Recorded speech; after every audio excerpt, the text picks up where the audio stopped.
Isang post lang, isang comment lang, bigla na lang ako nausap-usapan. Hindi ko alam kung bakit naging kasalanan ng maging ako. Hindi ko alam kung bakit mas madaling pagtawanan kaysa intindihin.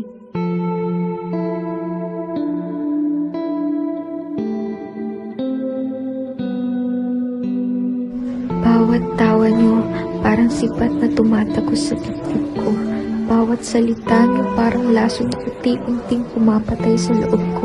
At kahit wala kayong hawak na sandata, mga salita niyo ang naging bala. Alam niyo ba kung gaano kasakit gumising araw-araw na iniisip kung may rason pa ba para lumaban? Alam niyo ba kung gaano kabigat na paulit-ulit mong tanungin ang sarili? Mali ba talaga ako? Sobra lang kayong malupit.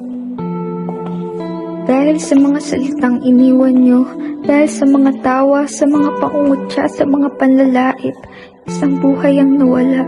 Kung sana may isa lang na pumili ng kabutihan, kung sana may isa lang na nagsabi na hindi ako nag-iisa, baka buhay pa ako ngayon.